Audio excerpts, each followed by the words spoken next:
สาวท่านหนึ่งสบายดีทำไมคือสวยจังเลยเนี่ยพี่ตะพูงามๆเนาะโตนนี่เนาะคุณพี่ตะพูงามว้ายอุ้ยตายแล้วน่ากลัวเนาะอุ้ยน่ากลัวผู้ใดเห็นแนวใดอันนี้เรียกเนาะเห็นที่เจ้าของมันเกิดต้องอันนั้นบ่อันนี้ให้เจ้าของมันเกิดเห็นเรียกผัวมาหรือว่าผัวนวลปกติเขาแบบกินทุกมื้ออยู่แล้วแฟนเจ๊ขาวเด้อทุกคนนี่ไปยิ้มก่อนอย่าพาไป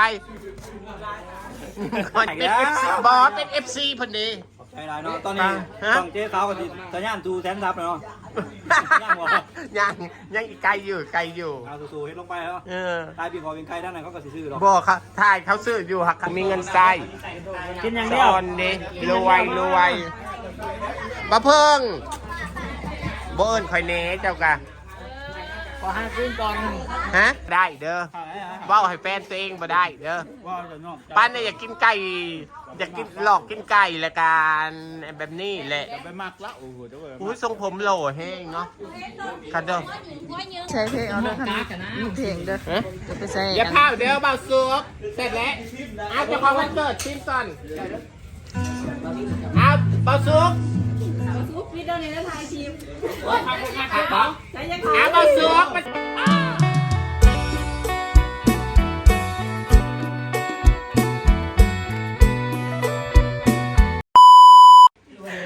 บ้าเป็นได้อยากหัวแต่สบายดีเด้อพ่อแม่พี่น้องตอนนี้ก็ข้าวมาอีกแล้วเห็ดอีกแล้วเนาะโอ้ยอย่าบอกนั่นส่วนขาดน้ำมันหลอกน้ำมันโหลดสลัดเนาะเพิ่นสิมาคนยำเนาะก็ได้เตรียมมาหมดแล้วเนาะทุกคนใส่เลยก็ได้มีคนโบราณฮะอันยังโซพนาเด้เห็นเห็นเลยนี่ครับกำลังยำนะทุกคนเพราะว่าเขาเห็ดเตรียมไว้เลยแล้วนะเพราะว่าทีมงานเขาก็มาหลายคนเลยดิก็ใช้ใครก็ใส่เลยเนาะอันนี้ก็ใส่เลยเนาะอันนี้ขึ้นภาษาลาวขึ้นอันยังก็พักทางสายภาษาไทยขึ้นสายอันนี้ก็ใส่หมดเลยเนาะใส่เลยจ้ะพูดเลยบางคนเบาๆรอบนั้นเขาเห็ดเขาอันนี้ก็เขาไม่ให้เขากินเลยนะพี่ไก่คนร้ายที่ไหนปีกายใช่ป่ะเขาเห็น2 คนปีกายหรือปีซืนมันคือไวเนาะแป๊บเดียวบอพอแล้วอันนี้ฮะเพราะว่าน้ำยำกับหลายแล้วนี่ไม่แจกกันยังใช้ถุงมืออะไรกับโคตรมันอันนั้นได้เราจะเอาทงมืออันเด็กโอ้ยแป้นเจ๊ขาวกับมาเดี๋ยวเจ้าเนี่ยบ่าวบิ๊กว่าไงบ่เนี่ยบ่ใหญ่บ่จะเป็นมีฟ้าแฝดใช่ป่ะเจ้าฟ้าแฝดบ่เจ้าอ้ายหรือน้อยคุณจะอ้ายทรงสิใหญ่เนาะตะกี้ข่อยเห็นดอกข่อยยังมาเบิ่งบ่เป็นจะบ่จืดใช่ป่ะมันก็คือกันอันนี้หั่นแหละมันยังมันเปิดมันทักสังเกตบ่คันสังเกตนะเขาเคยเห็นหน้าแบบประกบกันคู่กันคือแฟนโซนนะเขาไปยังจำได้เลยเพราะว่าเขาเห็นเทื่อ 1 เทื่อ 2 เทื่อ 3จื้อแล้วเบิ่งตะกี้ยังบ่จื้อเลยแต่พอเรามันสวยว่าเลยเอาผู้ใดเอาเมียอ้ายหรือน้องอันนี้มาดาววะมีจะมีผู้สาวเสือกเลิศมีตัวเนาะจะมารับเป็นหน่อยก็ได้ผมเป็นยังบอกเขายังเป็นแฟนกันอยู่เขายังสามารถเลือกญาติได้เขายังมีซีนขณะเขาแต่งกันเขาก็ยังได้อยู่อย่าโบกไม่ใส่เน้นไฟมันแต่กินเห็นบอกคันว่าคนทั่วเนี่ยมันก็งามแบบนี้แหละเห็นบอกมาซีมแน่ในครัวเสร็จแล้วนี่หน้าตายำเขามีปลาหมึกตรงสีดีเนาะมีปลาหมึกมีกุ้งไปสิเลยปีกายเขามีปลาหมึกมีกุ้งได้ตัวหมึกไงซีมมันได้แล้วไอ้เจ๊ดีเถิงมาซีมเนี่ยเบาใหญ่มาซีมเนี่ยเบาใหญ่คนถั่วแล้ววะมาซีมในก่อนไว้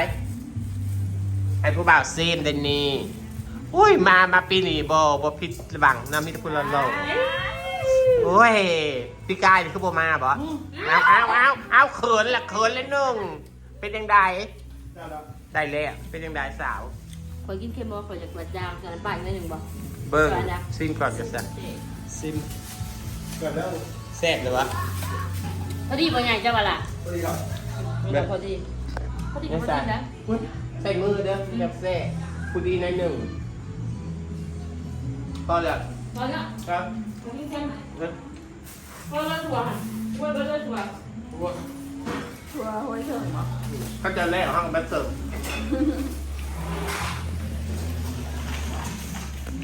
ว่าเล่นน้ำปลาไหมจะไม่หนูไหม เพื่อมันคลายเครื่องเด้มันโดนใช้หัวไว้นะคะสีประหยัดคลายเครื่อง มันคลายเครื่องมันเค็มบ่ด้วยไหม มันสิจาง เอาน้ำปลามาในเจ๊หน่อยหนึ่ง ว้าว กี่เดือน กล้สิบมา วันนึงขอไปนั่งตากแอร์ เต้นเลยไหม รอบกินกันนะ พอแล้วเป็นนางเอกชอบโจ๊กนั่นเอง เป็นนางเอกตอนบอกพวกเฮ็ดเอาหนาเขาแบบนี้ค่ะ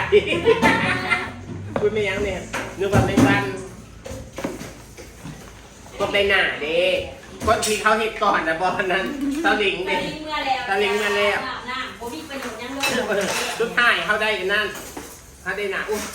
คือเห็นงานแต่ เอาอะไรจองได้คนลง ต้องบอกเลยใส่ ใส่ได้โซดินนะเจ๊ ได้แล้ว ว้าว ไม่ดีแล้ว ก็คือหลายแท้ คอยเจ้า คนลงเมริตา ฮะ ไม่ยืพูดบอก โอ้ย เจ้าไม่อยากทำไว้ค่ะ เว้ย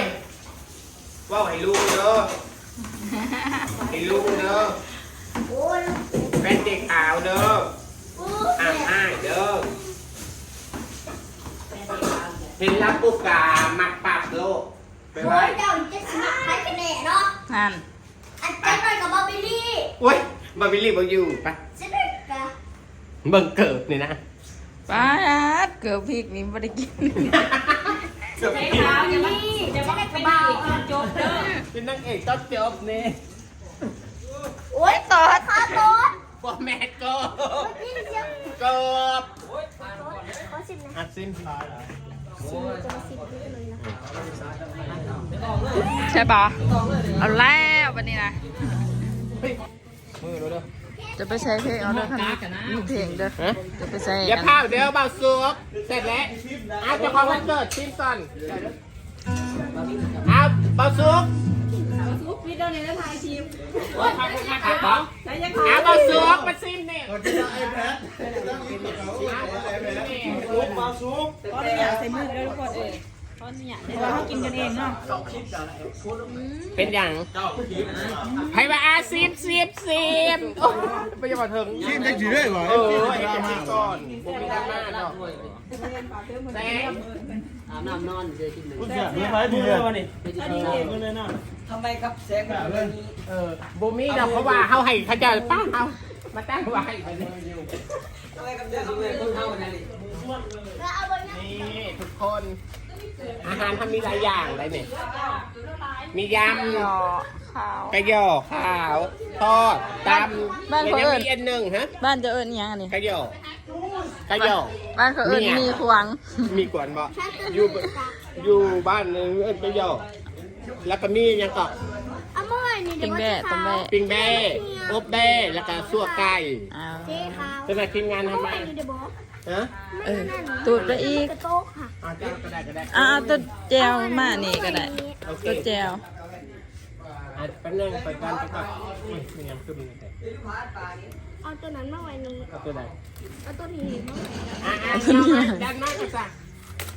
เอาแก้วมาเอาไหม อ่าอ่า คนสวยเนาะไหมสี่อันน่ะ เนี่ยไม่ได้ของเพื่อนด้วย เรียบร้อยทุกคนทีมงานยังมาประครบกลุ่มไพ่กลุ่มมันกลุ่มสาวๆเนาะฟังพูดกล้องส้นกล้องเนาะไม่อยากว่าเถิงมีแต่ดาราสาวท่านหนึ่งสบายดีทำไมคือสวยจังเลยเนี่ยมีแต่ผู้งามๆเนาะโตนนี่เนาะทุกคน เป็นผมงามว้ายอุยตายแล้วน่ากลัวเนาะอุ้ยน่ากลัวผู้ใดเห็ดแนวใดอันนี้ฮะบาสุก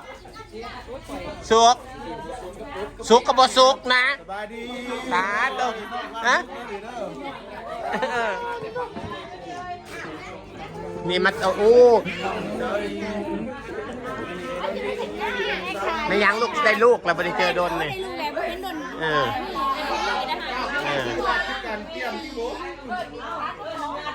ป้าเจ้าของวันเกิดนี่มิแต่เฮ็ดเวียกเนาะเฮ็ดที่เจ้าของวันเกิดต้องอันนั้นบ่อันนี้ให้เจ้าของวันเกิดเฮ็ดเวียกผัวมาหรือว่าผัวปกติเขาแบบกินทุกมื้ออยู่แล้วแฟนเจ๊ขาวเด้อทุกคนนี่ป้ายิ้มก่อนอย่าพาไปยิ้มก่อน โอ้บาร์บีคิวเห็ดดีตรงดีเกยเนาะ เขาจะเห็ดยังกลุ่มนี่อ้าวกล้องชมกล้องวันนี้ฮะไม่ได้ดอกเฮ้ยมาแต่ใส่อุ้ยกล้องชนกล้องอีแหละสบายดีโอ้มาอีก เป็น แล้ว FC บอสเป็น FC พอดี ใช่เนาะตอนนี้ต้องเจ๊ขาวกับตะย่านทูแทนทับเนาะ ยังอีกไกลอยู่เอาสู้ๆให้ลงไปแล้วตายปีกอเป็นไกลด้านไหนเขาก็ซื้อหรอก บอกเขาถ่ายเขาซื้ออยู่ครับมันเขาเบื่อเลยถ่ายคุมมือ เปลี่ยนใจบินนี่มาขายปี เมนบุได้เจ๊สูตรเดียว มาฮอดมานี่แหละ เอาผัว เป็นตาเสะผัวอันนี้ผัวกับมาซีมือโซพนาบุได้อะไรที่เมืองชื่ออะไรที่ บอกไม่ได้กินแบ่ก็เลยประกาศซีมบรรยากาศก็ประมาณนี้แหละทุกคนเนี่ยอันนั้นนะบอกกล้าเด็กถ้าซื้อยืมก็จะผมมีเงินใส่กินอย่างเดียว ตอนนี้รวยมาเพิ่งโบเอิญคอยเน่เจ้ากะขอหาขึ้นก่อน ฮะ หาขึ้นก่อน ตอนหนึ่งโบเอิญจากดีหายไปกินก่อนบ่อยากรบกวนเพิ่นเนาะบรรยากาศเนาะทุกคนมื้อนี้แบบว่าประมาณ40ซองอันนี้หันนางเอกเฮ้ยอันนั้นแหละ เอาแล้ว บ่ได้บ่กินแล้วข้าวฮะบ่จะกินอีกบ่สิหาให้นี่กินดีกว่าเด็กๆบ่บ่แม่นหิวอยู่บ่เบิ่งฮะกับบรรยากาศประมาณนี้นะทุกคนนะก็ให้เบิ่งกดเป่าเค้กนะทุกคนอันนี้ก็สาวหลัดตนาอันนี้ก็สาวหลัดหรือน้องหลัดกับสาวหลัดแสดงมาให้แก่ให้หนุ่มนี่บ่ฮะสาวหลัดนี่ถือว่าแก่เนาะแก่ก็ยังงามอยู่โอ้ยฮักก็เลิกคือบ่เว้าขอบ่ยกเลิกเด้อ100,000ไปเซเว่นฮะเขาก็แต่เพเขากินเอี้ยงคือบ่เว้าในนี่สุกเว้าในนี่บ่ได้เด้อเว้าให้แฟนตัวเองบ่ได้เด้อป้าเนี่ยอยากกินไก่อยากกินหลอกกินไก่ละกันแบบนี้แหละไปมักละโอ้โหเดี๋ยวเว้ย อุ้ยทรงผมหล่อแห้งเนาะกันเด้อ ว่าเยิ้งเราเป็นจะได้เฮ็ดไทยเฮ็ดหน้าไทยหน้า โอ้ยคลิปที่2 เดี๋ยวตาหัว คลิปที่2ประมาณนี้แหละทุกคนกันหลายช่องหลายสำนักเนาะทุกคนนะโอ้ยเป็นอย่างสำนักงานใหญ่มันยังจับจะเม้นขนาดมันเหม็นแมงอันนั้นแหละแมงไม่เหม็นหนึ่งเหม็นหัวจับออก เขาเอิ้นแมงแทงแบบมีแมงหนึ่งคือเหม็นอันแมงตัวหนึ่งก็เหม็นเป็นยังไงสวยอยู่ปะสวย